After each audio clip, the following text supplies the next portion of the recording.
Bonjour, c'est François et bienvenue dans cette nouvelle vidéo. Et aujourd'hui, je vais te partager les 4 grandes phases d'apprentissage selon Maslow et qu'est-ce que ça va changer pour toi.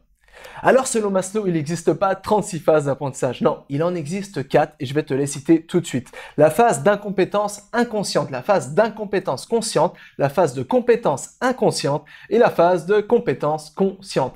Et chacune de ces grandes phases est une étape spécifique dans le parcours de l'apprentissage, du parcours d'un apprentissage d'être novice à être expert dans une compétence donnée. Alors tu vas me dire, c'est bien François, mais ça c'est dans le barbare, ça veut dire quoi d'une manière beaucoup plus simple?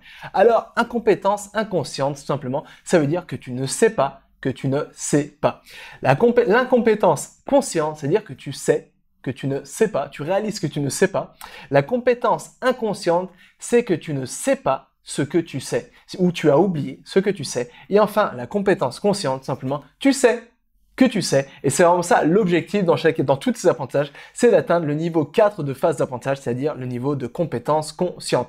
Alors, pour mieux t'illustrer ça, on va prendre un petit exemple, ce sera beaucoup plus simple à comprendre sous un petit exemple. Alors, disons par exemple que toi, ce que tu veux, c'est apprendre à jouer au Go. Alors, si tu sais pas ce que c'est le Go, c'est un jeu de société asiatique qui a été créé en Chine, je crois, qui a été créé en Chine et qui est c'est un peu une variante, enfin, c'est pas une variante, mais c'est un peu comme les échecs.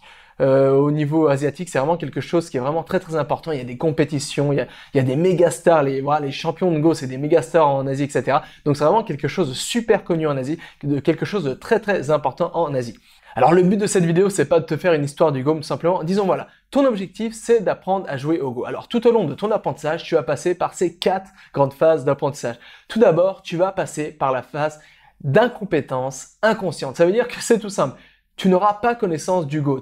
Comme tu n'auras pas connaissance du Go, tu ne sauras pas que tu es complètement nul, que tu es complètement médiocre au Go. Ça, c'est pour la première phase d'apprentissage. La deuxième phase d'apprentissage, tu vas commencer à prendre conscience que le Go existe. Tu vas commencer à t'intéresser, tu vas commencer à lire les règles. Et finalement, tu vas vite te retrouver devant un mur. Tu vas te dire finalement, je connais absolument rien au Go. Tu as réalisé que tu n'as aucune connaissance, aucune compétence sur le jeu Go. La troisième phase d'apprentissage, qui est la phase de compétence inconsciente, tu vas commencer à absorber, tu vas commencer à lire les règles, tu vas commencer à t'entraîner, tu vas commencer à comprendre des stratégies, tu vas peut-être même apprendre des stratégies par cœur pour essayer de vaincre le Go. Mais finalement, tu vas encore pas avoir une maîtrise du Go au niveau mental. Ça veut dire que tu ne sauras pas forcément comment mettre en pratique tes connaissances, tu ne sauras pas forcément ce que tu sais. Bref, tu vas absorber plein d'informations, plein de connaissances, plein de compétences sur le Go, mais tu ne sauras pas vraiment comment les utiliser, ou alors tu vas tout oublier très très rapidement. Et enfin, la quatrième phase, qui est la phase de compétence consciente, ça veut dire que là, tu vas mettre en pratique tes connaissances et finalement, tu vas commencer à te créer des automatismes et pour toi, tu vas commencer à devenir de plus en plus bon au Go jusqu'à devenir excellent au Go. Ça, c'est pour les 4 grandes phases de l'apprentissage. Incompétence inconsciente, tu ne sais pas que tu ne sais pas. Incompétence consciente, tu sais ce que tu ne sais pas. Compétence inconsciente, tu ne sais plus ou tu ne sais pas ce que tu sais. Et enfin, c'est un peu compliqué. Et enfin, la quatrième phase, la phase de compétence consciente, tu sais ce que tu sais. Mais il y a un problème majeur. Le problème majeur, c'est que finalement, très peu de personnes connaissent ces 4 grandes phases de l'apprentissage. Et c'est pourquoi la plupart des gens galèrent dans leurs apprentissages. Parce qu'ils y vont d'une manière aléatoire. Parce que le problème, c'est que chacune de ces phases a des difficultés, a son lot de challenges et de difficultés. Et chaque phase aura des difficultés qui lui sont propres. C'est pourquoi durant chaque phase, tu dois appliquer des stratégies différentes d'apprentissage. Tu dois appliquer une stratégie différente d'apprentissage durant la phase 1, durant la phase 2, durant la phase 3, durant la phase 4. Et bien souvent, la stratégie d'apprentissage que tu vas appliquer à la phase 1 ne s'adaptera pas très bien à la phase numéro 2. Et c'est pourquoi c'est là le problème. Parce que bien souvent, la plupart des gens, d'une, n'ont pas conscience de ces 4 grandes phases d'apprentissage. Et le deuxième problème, c'est que la plupart des gens passent à travers ces 4 phases avec la même tactique ou alors d'une manière totalement aléatoire ou alors sans technique du tout. Et c'est pourquoi ils ont très très peu de résultats dans leurs apprentissages.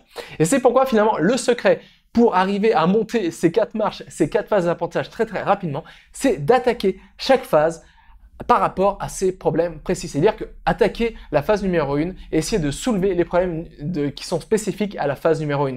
Ensuite, pour la phase numéro 2, essayer de mettre en place des stratégies pour surmonter les difficultés de la phase numéro 2 et ainsi de suite jusqu'à arriver à la phase numéro 4. Et ça, finalement, c'est pas très difficile à faire. Et c'est pourquoi, désormais, j'aimerais te partager 4 stratégies, 4 techniques, 4 méthodes qui vont te permettre de vraiment graver comme ça un peu les échelons, comme ça essayer de pallier chacune de ces marches jusqu'à arriver à la marche numéro 4, c'est-à-dire à la phase de compétence consciente.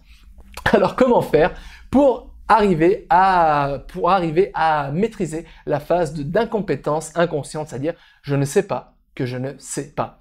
Et bien là, tout simplement, il faut se fixer des objectifs concrets, des objectifs précis pour se rendre compte de notre ignorance et surtout pour savoir dans quelle direction aller pour passer à la deuxième phase. La deuxième phase qui est la phase d'incompétence consciente, c'est-à-dire que tu ne sais pas ce que tu ne sais, tu sais, ce que tu ne sais pas.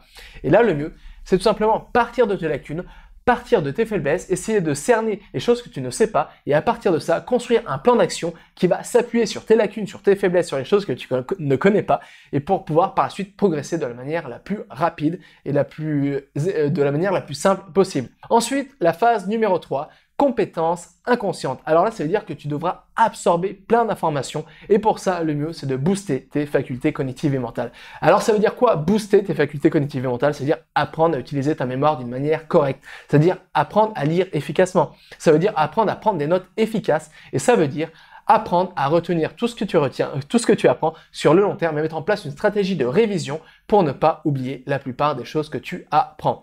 Et enfin, tu vas passer à la quatrième phase. Et quelle est la meilleure stratégie pour arriver au sommet de la quatrième phase d'apprentissage, qui est la phase de compétence consciente? C'est tout simplement d'optimiser tes sessions d'apprentissage, de mettre quelques astuces en place pour optimiser tes sessions d'apprentissage et surtout pratiquer, mettre en place une stratégie de pratique délibérée pour faire en sorte que chacun de tes efforts d'apprentissage, que chacune de tes sessions de pratique te permettent d'arriver à atteindre les résultats escomptés et te permettent de faire corps avec une nouvelle compétence. Voilà, je pense que c'est super important d'avoir vraiment connaissance de ces 4 phases parce que c'est un peu comme tout. Le problème, c'est que bien souvent, dans l'apprentissage, la plupart des gens pensent que l'apprentissage, c'est quelque chose d'inné. Et finalement, la plupart des gens n'ont pas connaissance de ces 4 grandes phases d'apprentissage. C'est-à-dire que bien souvent, ils se trouvent dans la phase de incompétence inconsciente. C'est-à-dire qu'ils ne savent pas comment apprendre. Et c'est pourquoi ils galèrent dans leurs apprentissages. Mais finalement, il suffit d'appliquer les quelques stratégies que je viens de te donner par rapport à toutes ces 4 grandes phases d'apprentissage et ça va te permettre de mettre toutes les chances de ton côté pour atteindre tes objectifs en un temps record. Alors, si tu veux aller encore plus loin, je t'ai préparé un petit fichier audio où je t'explique comment justement booster encore plus tes facultés cognitives et mentales et comment exceller dans n'importe quelle discipline. Et pour ça, tu peux y accéder tout simplement en cliquant dans le premier lien se trouvant dans la description. Et moi, je t'attends de l'autre côté de ce fichier audio où tu vas vraiment apprendre comment mettre toutes les chances de ton côté pour vraiment atteindre tes objectifs d'apprentissage en un temps record. Voilà, nous, on se retrouve dans la suite et jusqu'à là, n'oublie pas, rien n'est impossible à que c'est apprendre. Allez, à tout de suite.